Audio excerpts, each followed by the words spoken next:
আসসালামু আলাইকুম প্রিয় শিক্ষার্থী বন্ধুরা, পৌরনীতি ও সুশাসন ক্লাসে সবাইকে স্বাগতম।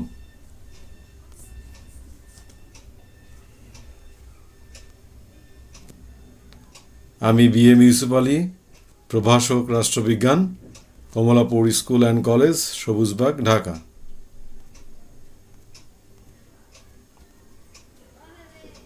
প্রিয় শিক্ষার্থী বন্ধুরা, আমি দ্বাদশ শ্রেণীর পৌরনীতি ও সুশাসন দ্বিতীয় পত্রের দ্বিতীয় অধ্যায় থেকে একটি বিষয় নিয়ে আজ আলোচনা করব। তোমরা আমার সাথে থাকবে এই প্রত্যাশা করছি। এসো কিছু ছবি দেখি আমরা। প্রিয় শিক্ষার্থী বন্ধুরা, ছবিটি ভালো করে লক্ষ্য করো। দেখো, কিছু লোক গোল হয়ে বসে আছে উৎসুক দৃষ্টিতে, এবং সামনে যেন কি যেন শুনছে তারা। ভালো করে লক্ষ্য করো তোমরা।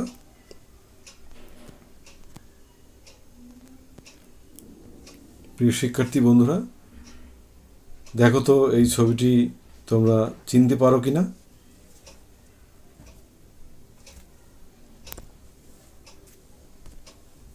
আরেকটি ছবি আমরা দেখি।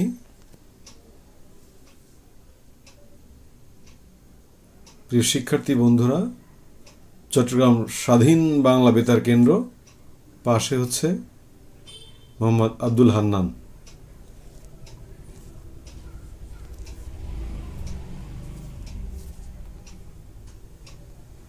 আরেকটি ছবি আমরা দেখি। প্রিয় শিক্ষার্থী বন্ধুরা, তোমরা একটু ভালো করে দেখো এই ছবিটি। আমি যদি বলি তাহলে তোমরা হয়তো ধরতে পারবে। একজন মহান নেতার হাতের লেখা, নিচে দেখো, এবং উপরে লেখা আছে বঙ্গবন্ধুর ওয়্যারলেস বার্তা। প্রিয় শিক্ষার্থী বন্ধুরা, এতক্ষণে তোমরা বুঝে গেছো বিষয়গুলো কি। চলো আমরা আরও কিছু ছবি দেখি।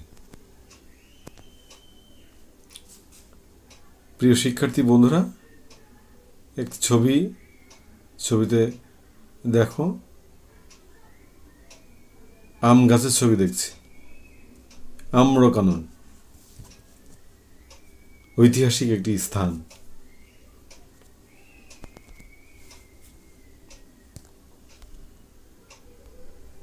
আরেকটি ছবি আমরা দেখি। প্রিয় শিক্ষার্থী বন্ধুরা,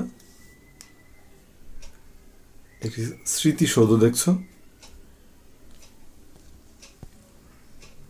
ওই আম্রকাননের সাথে এই স্মৃতিসৌধের একটি যোগসূত্র রয়েছে।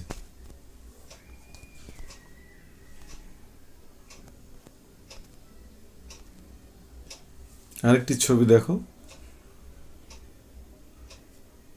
বক্তৃতারত অবস্থায় একজন নেতা। তোমরা অনেকেই ওনাকে চেনো হয়তো।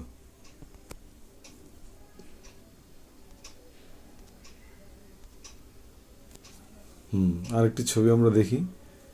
আমাদের রাজনৈতিক জীবনে, আমাদের বাংলাদেশের অভ্যুদয়ের ক্ষেত্রে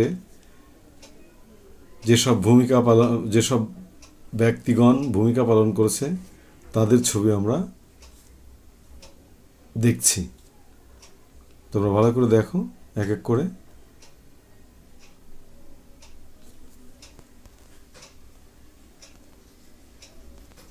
প্রিয় শিক্ষার্থী বন্ধুরা,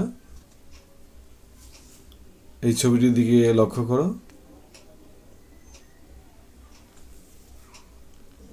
হ্যাঁ, এতক্ষণে হয়তো তোমরা বুঝে গেছো আমাদের আজকের পাঠ কি হতে পারে। আমাদের আজকের পাঠ বাংলাদেশের স্বাধীনতার ঘোষণা ও মুজিবনগর সরকার। প্রিয় শিক্ষার্থী বন্ধুরা, আমাদের আজকের পাঠ বাংলাদেশের স্বাধীনতার ঘোষণা ও মুজিবনগর সরকার।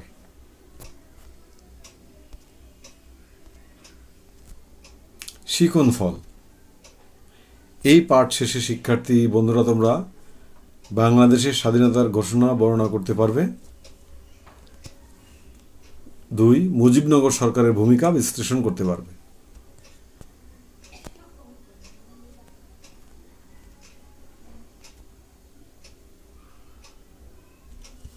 প্রিয় শিক্ষার্থী বন্ধুরা, প্রথমে আমরা আলোচনা করব বাংলাদেশের স্বাধীনতার ঘোষণা নিয়ে।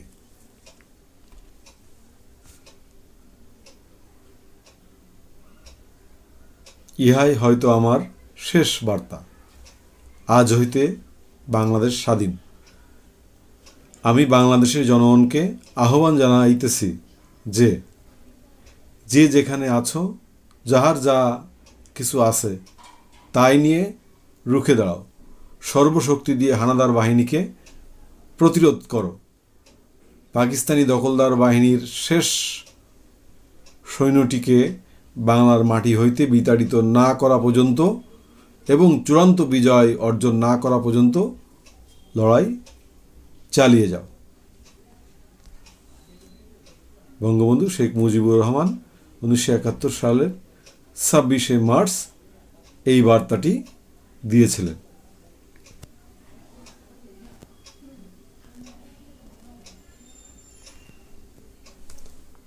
প্রিয় শিক্ষার্থী বন্ধুরা, স্বাধীনতার যে ঘোষণাটি দেখলাম বঙ্গবন্ধু শেখ মুজিবুর রহমানের, স্বাধীনতার এই ঘোষণা টিএনটি ও ইপিআর, যেটা বর্তমানে বিজিবি,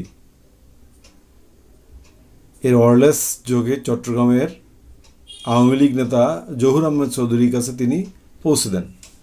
26শে মার্চ দুপুর 2:30টার সময় শ্রমিক নেতা এম এ হান্নান চট্টগ্রাম বেতার কেন্দ্র থেকে, যেটা আগ্রাবাদ, বঙ্গবন্ধুর স্বাধীনতার ঘোষণা পাঠ করেন।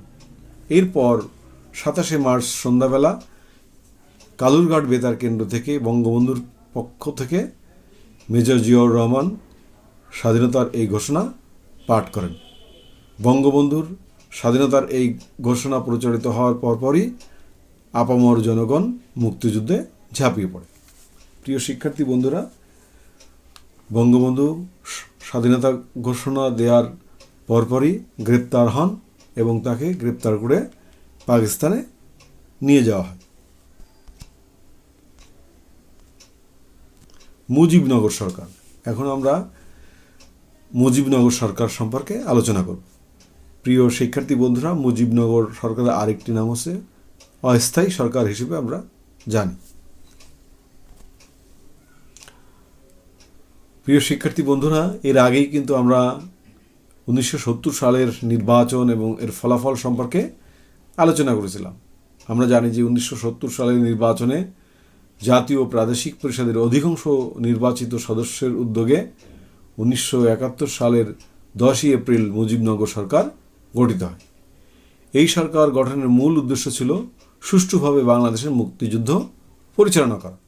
এছাড়াও মুক্তিযুদ্ধ পরিচালনার জন্য মুক্তিবাহিনী সংগঠন, সমন্বয় ও আন্তর্জাতিক সম্প্রদায়ের সমর্থন আদায় এবং এই যুদ্ধে প্রত্যক্ষ সহায়তাকারী রাষ্ট্র ভারতের সরকার ও সেনাবাহিনীর সঙ্গে সাংগঠনিক সম্পর্ক রক্ষায় এই সরকারের ভূমিকা ছিল অপরিসীম।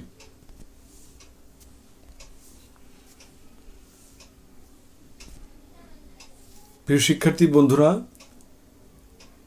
বাংলাদেশের ইতিহাসে মুজিবনগর সরকার গঠন একটি অতি গুরুত্বপূর্ণ ঘটনা।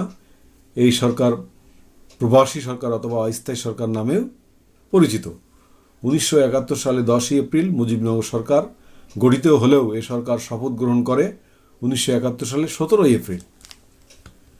মুক্তিযুদ্ধ চলাকালীন সময়ে 8 নম্বর সেক্টরের আওতাভুক্ত তৎকালীন কুষ্টিয়া জেলার মেহেরপুরের বৈদ্যনাথ তলার আম্রকাননে মুজিবনগর সরকার গঠিত হয়। স্বাধীনতার পর বৈদ্যনাথ তলা বা ভবেরপাড়া গ্রামের নাম মুজিবনগর রাখেন তোফায়েল আহমেদ। এই অস্থায়ী বা প্রবাসী সরকারের সচিবালয় ছিল 8 নম্বর থিয়েটার রোড, কলকাতায়।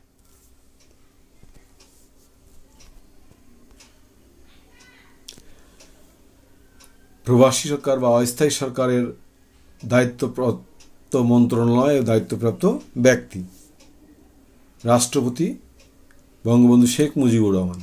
তিনি তৎকালীন সময়ে পাকিস্তানে কারাগারে ছিলেন এবং অস্থায়ী রাষ্ট্রপতি দায়িত্ব পালন করেন উপরাষ্ট্রপতি সৈয়দ নজরুল ইসলাম। প্রধানমন্ত্রী তাজউদ্দিন আহমেদ পররাষ্ট্র মন্ত্রণালয়ের দায়িত্বে ছিলেন খন্দকার মোস্তাক আহমেদ। স্বরাষ্ট্র মন্ত্রণালয় এইচ.এম. কামরুজ্জামান। অর্থ মন্ত্রণালয়ের মন্ত্রী ছিলেন এম. মনসুর আলী।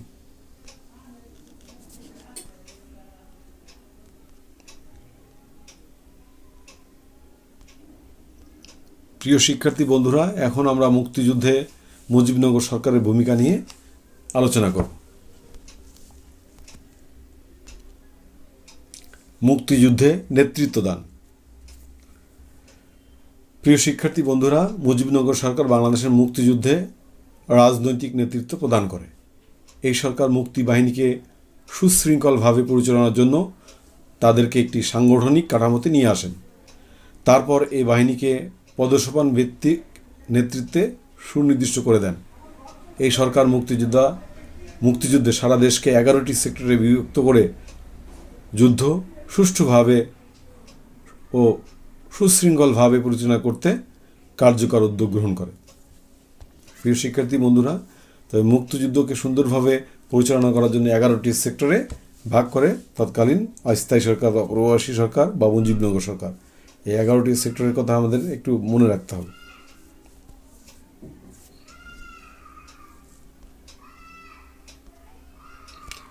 মুক্তিযোদ্ধাদের উদ্বুদ্ধকরণ। যারা 1971 সালের আমাদের স্বাধীনতা সংগ্রামে যোগদান করেছিল, যুদ্ধ করেছিল, তারা হচ্ছে মুক্তিযোদ্ধা। এই মুক্তিযোদ্ধাদের উদ্বুদ্ধকরণে অস্থায়ী সরকার বা প্রবাসী সরকার বা মুজিবনগর সরকার কী ভূমিকা রেখেছিল সেটা আমরা এখন আলোচনা করব। মুজিবনগর সরকারের নেতৃবৃন্দ নানা রকমের অনুপ্রেরণামূলক বক্তব্য দিয়ে মুক্তিযোদ্ধাদের দেশমাতৃকার মুক্তির লক্ষ্যে নিজেদের জীবন বাজি রাখতে উদ্বুদ্ধ করে। মুজিবনগর সরকারের প্রধানমন্ত্রী তাজউদ্দিন আহমেদ এক বেতার ভাষণে বলেন, আমরা তিতুমীর সূর্য সেনের বংশধর, স্বাধীনতার জন্য যেমন জীবন দিতে পারি তেমনি আমাদের দেশ থেকে বিদেশি শত্রু সেনাদের চিরতরে হটিয়ে দিতে আমরা সক্ষম। এভাবে মুজিবনগর সরকার মুক্তিযোদ্ধাদের অনুপ্রেরণা যোগাত।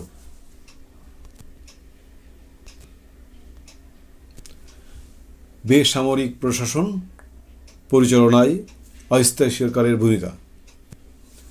প্রিয় শিক্ষার্থী বন্ধুরা, মুজিবনগর সরকার একটি বেসামরিক প্রশাসন গড়ে তোলে। এই প্রশাসনের মূল লক্ষ্য ছিল মুক্ত অঞ্চলে শাসন ব্যবস্থা নিশ্চিত করা। এছাড়াও এই প্রশাসন ভারতের অবস্থানরত শরণার্থীদের দেখাশোনার ক্ষেত্রে বিশেষ ভূমিকা পালন করেছিল। প্রিয় শিক্ষার্থী বন্ধুরা, আমরা জানি যে যুদ্ধের সময় আমাদের দেশের অনেক লোক শরণার্থী হিসেবে ভারতে আশ্রয় নিয়েছিল। মুক্তিযোদ্ধাদের প্রশিক্ষণ। মুক্তিযোদ্ধাদের প্রশিক্ষণের জন্য মুজিবনগর সরকার কার্যকর উদ্যোগ গ্রহণ করে। মুক্তিযোদ্ধাদের নিয়ে ভারতের বিভিন্ন অঞ্চলে প্রশিক্ষণ শিবির খোলা হয়। এছাড়া মুজিবনগর সরকার এসব প্রশিক্ষণ শিবিরের প্রয়োজনীয় উপকরণের যোগান নিশ্চিত করে। অস্ত্র সংগ্রহ। মুজিবনগর সরকার মুক্তিযোদ্ধাদের জন্য প্রয়োজনীয় অস্ত্রের যোগান নিশ্চিত করার জন্য ভারতের সাথে নিবিড়ভাবে যোগাযোগ রক্ষা করে। ভারত সরকার এক্ষেত্রে উদারভাবে সহযোগিতা করে।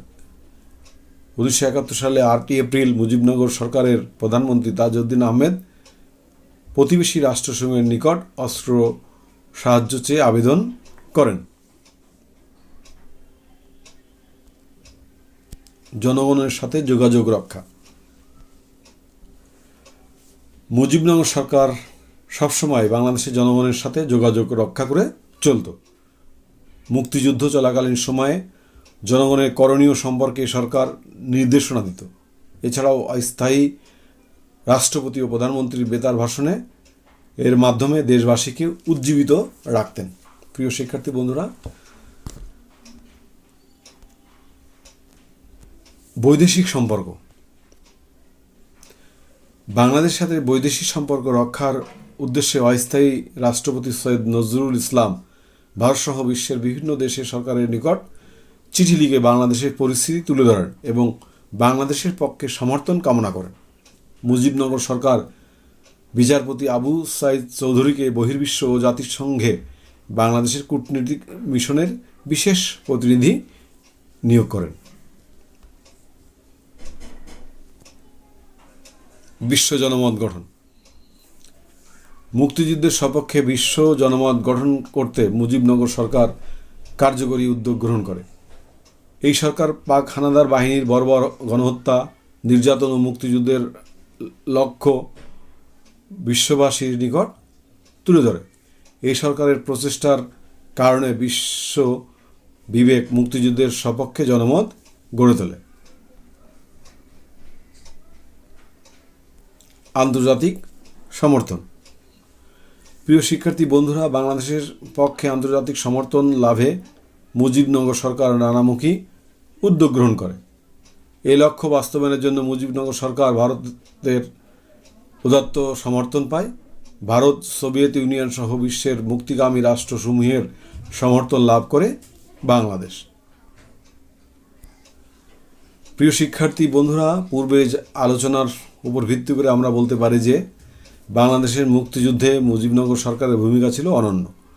নানামুখী চাপ ও ঝামেলার মাঝেও মুজিবনগর সরকার কাজ করে গেছে বিরামহীনভাবে, যার ফলশ্রুতিতে পৃথিবীর মানচিত্রে জন্ম হয় স্বাধীন ও সার্বভৌম বাংলাদেশ।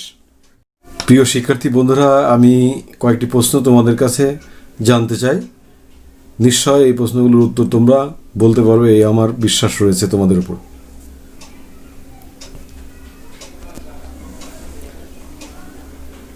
প্রিয় শিক্ষার্থী বন্ধুরা, 1 নম্বর কোশ্চেন হচ্ছে, বঙ্গবন্ধু কবে বাংলাদেশের স্বাধীনতার ঘোষণা দেন? হ্যাঁ, তোমরা পারবে। 1971 সালের 26শে মার্চ। 2 নম্বর কোশ্চেন, মুজিবনগর সরকার কখন ও কোথায় গঠিত হয়েছিল? আমি আবার বলছি, মুজিবনগর সরকার কখন ও কোথায় গঠিত হয়েছিল? 1971 সালে 10ই এপ্রিল তৎকালীন মেহেরপুরের বৈদ্যনাথ তলায়, এটা মুজিবনগর নামে পরিচিত। মুজিবনগর সরকার কবে শপথ গ্রহণ করে? প্রিয় শিক্ষার্থী বন্ধুরা,